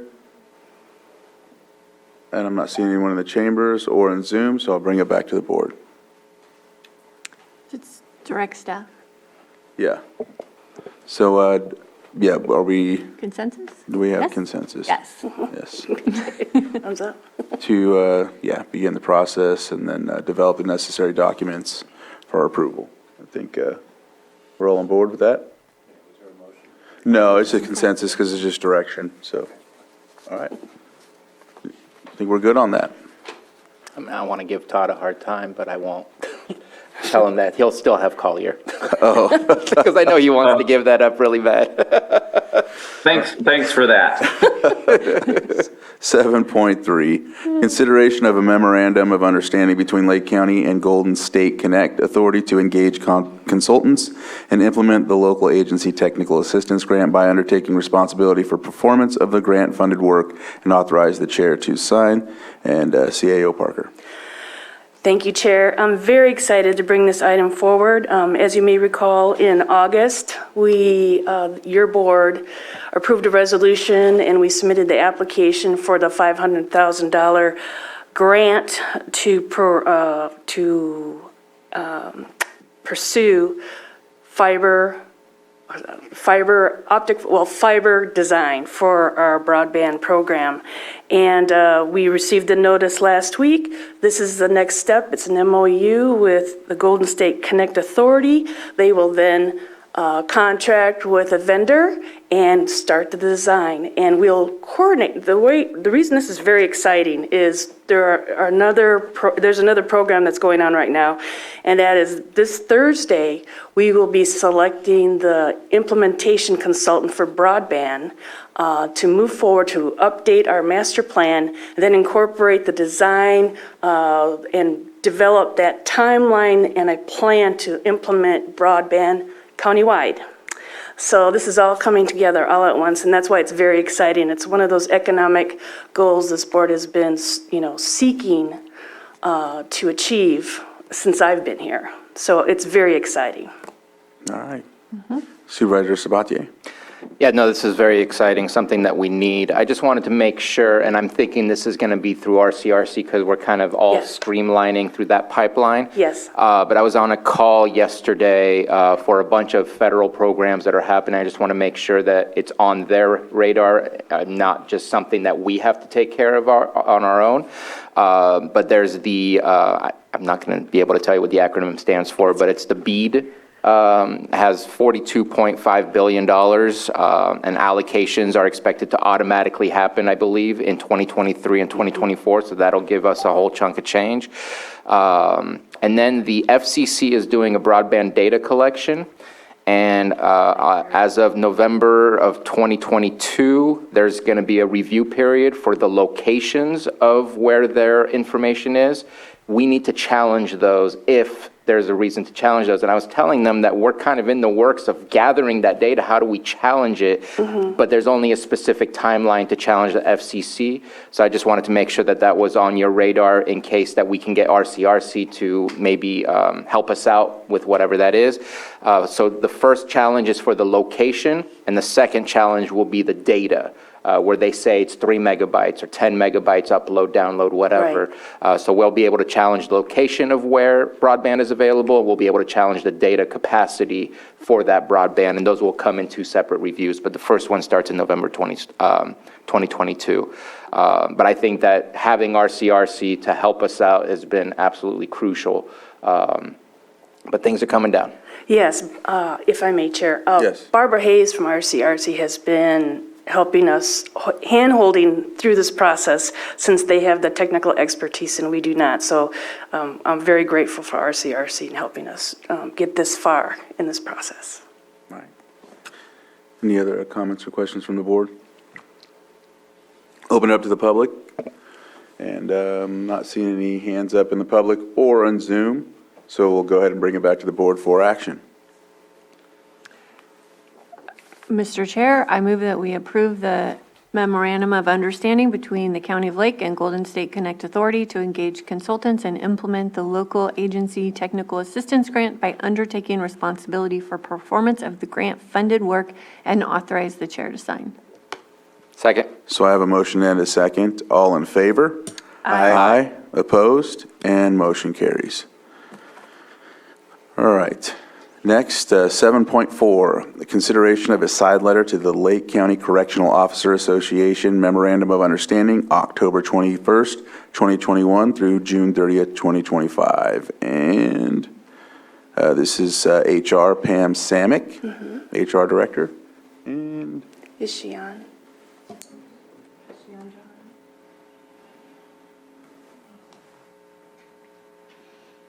She is. She's not. She's an attendee, not a panelist. Oh, I see.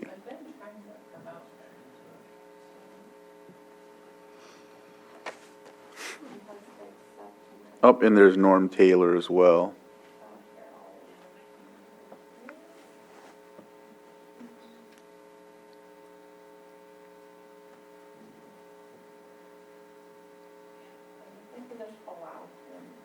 Yeah. And there's Pam as well.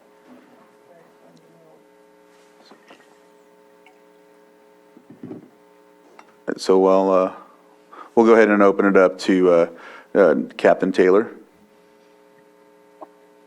Good morning, Board. I wanted to take an opportunity to thank HR, both Pam Samick and Diana Rico, brought this to the association and at my request.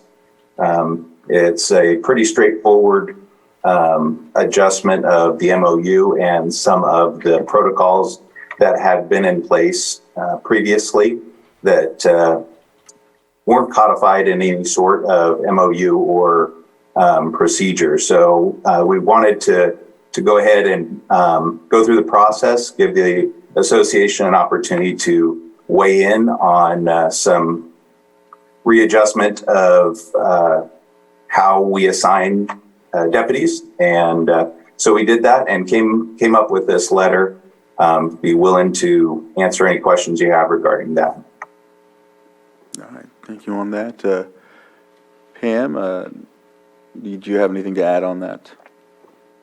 No, that's consistent with how we came to terms on this. All right. Supervisor Spatier. Yeah, I just have a quick question. I know the basic concept here is to move people around and not have them get stuck into special assignments. But what I don't see is what if somebody actually enjoys their special assignment? It says here that no more than 4 years. Is that just not something that's realistic that has ever happened, that somebody actually enjoys their special assignment? Well, most certainly. The special assignments are something that are sought after, and they certainly develop our personnel. They tend to have set days and with weekends off, holidays off, not working nights, and so forth. Unfortunately, that isn't the primary role of a deputy sheriff of corrections. And with assigning someone to a special assignment without having any term end, what we end up seeing is a loss of ability to do their basic roles and functions here in the jail. And so a period of 4 years without doing some of the more mundane and regular duties would anyone would deteriorate on their abilities to keep up with the changes and procedures. Okay. But also, out of fairness, it gives other people the opportunity to get into a special assignment and learn that skill set. So whether or not they enjoy it, out of fairness, then everybody can participate on a rotating schedule. Okay. Just thought I would ask, since I didn't see the ability for like an exception to keep going, just in case no one else volunteered for it or something like that.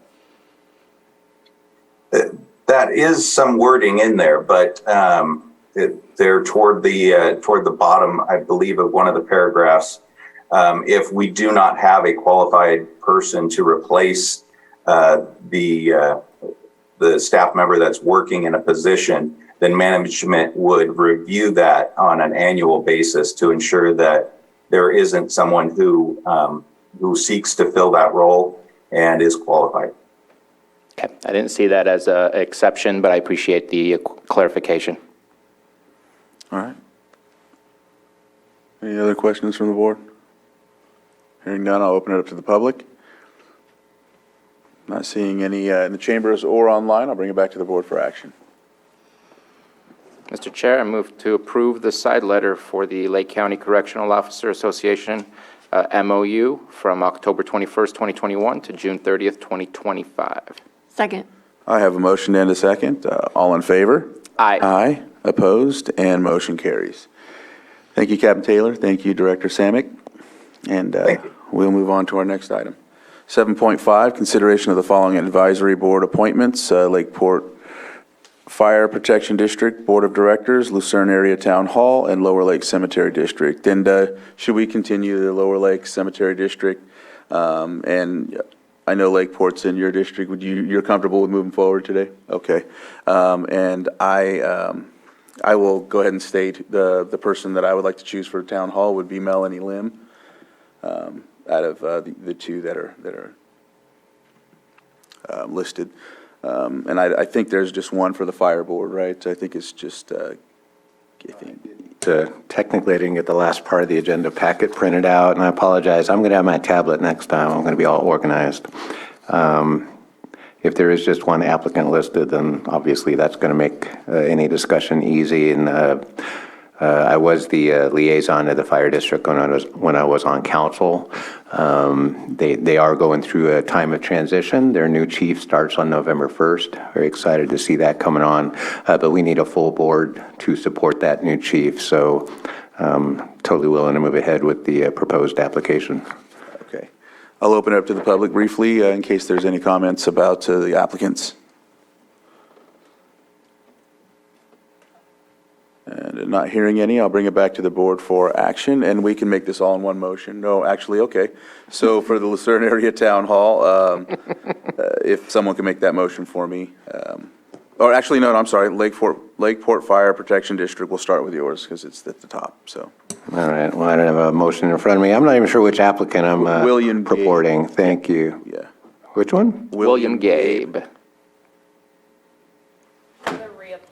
Is that on my list? I can't have, oh, Gabe. Yeah. Wilhelm Gabe. I guess we just moved to approve the application for the board. Second. So I have a motion and a second to appoint William Gabe to the Lakeport Fire Protection District.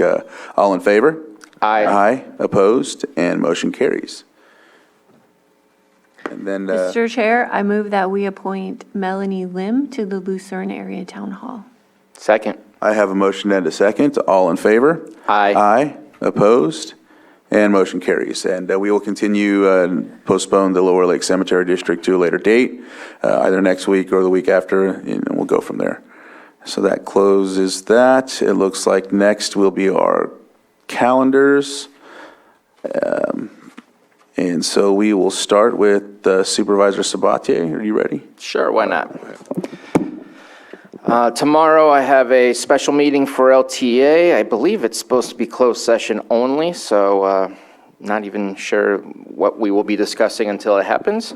Then it looks like there's a Zoom meeting for the website reveal, which would tell me that soon we will be able to bring that to the board to showcase the work that's been happening in the background for a while. I have a First Five commission meeting over at the LCOE Lakeport facility, Lake County Fire District Protection or Fire Protection District board meeting that I will probably attend via their virtual capacity. And then a KUSD board meeting for Canocta Unified. Thursday, I'll start off with Judge's Breakfast. Thank you very much to Ms. Grant for being the guest at the last week's Judge's Breakfast. Got a free breakfast, I hope, out of that. Cup of coffee. A cup of coffee. Good enough. And then I have a Hope Rising board meeting, then a Lake County Solid Waste Task Force. I don't know that I've received anything for that yet, but it's on my calendar. It's on mine too. Okay, so must be happening. And then I need to check on this invitation. Got invited to an Elder Circle planning meeting from Behavioral Health. Just want to make sure it's appropriate for me to be there. Then I have, what's this here?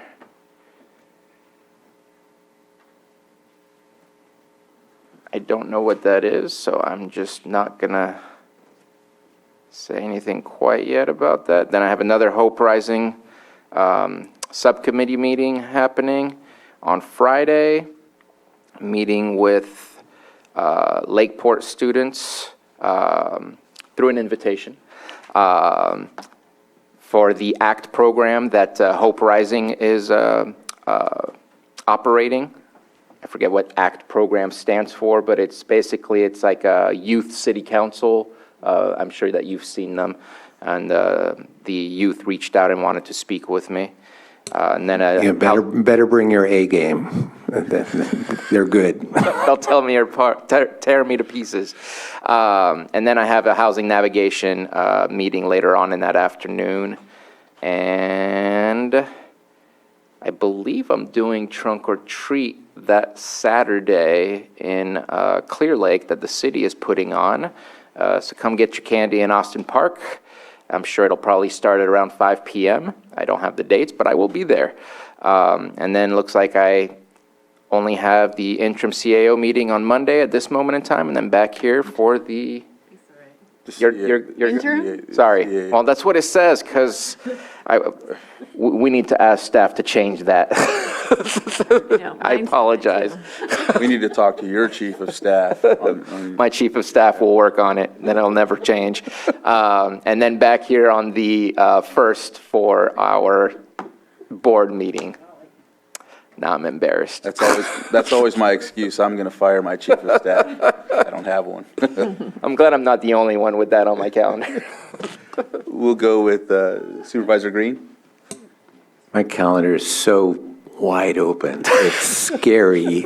And I know it will fill up because that's the scary part. I know there's plenty of committees waiting desperately to get me appointed to them. And I've already blown off 2 meetings Monday. I was not a supervisor yesterday, so I feel good about blowing them off, but I don't think I'll be able to do that. So my immediate supervisor will probably be banging on admin for help and assistance. Moak's not here. I may be moving into his office. I don't know. But in the early days, as I've told a couple people, I'm just really going to be focused on constituent outreach, meeting the people I need to meet in the district. And they have certainly not been shy as of yet, beating their way to my email and to my door. So I was very excited to hear all you guys get very excited about a couple of these previous agenda items. So I will add I'm very excited to be here, very excited to be working with all of you. You're the hardest working supervisors I know.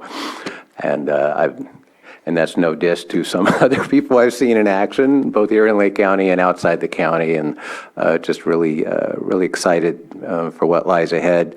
I did have a question, because one of the first things you sent, Susan, was CSAC, and I noticed we have a meeting set that week. So I didn't know if the normal thing was on board the new guy, or if we are planning to meet that week, or if there's going to be a bigger presence at CSAC on the week of November 11th, 14th? I'm going. It's the week before Thanksgiving. Yeah, it's like the 18th or something. Yeah. I mean, it just looked chock full of exciting things. There was like a new soups thing, but I'm not an elected, I'm an appointed, so I put it out an email to CSAC. You should do it. Well, I want to make sure I'm eligible to do it. You are. So. You are. That's what it's for. I definitely would. You should do it. I'm not elected. Okay, so assuming I'm eligible to go to that, definitely want to put that on my calendar, but it looks like a whole week of stuff. And in truth of disclosure, I just got through 2 years on council without ever having to go to a League of California Cities event, which was really good for me because I had a bone to pick with the league, having to do with my past days of cannabis advocacy and their role in local control and banning everything. So I managed to dodge that bullet, but it sounds like you guys are very excited too about CSAC and RCRC and stuff like that. So I'm really going to have to build on my excitement.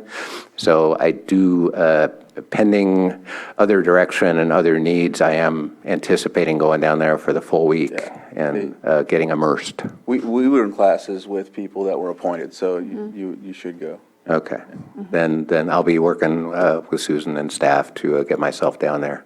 Other than that, I don't have anything firm on the calendar.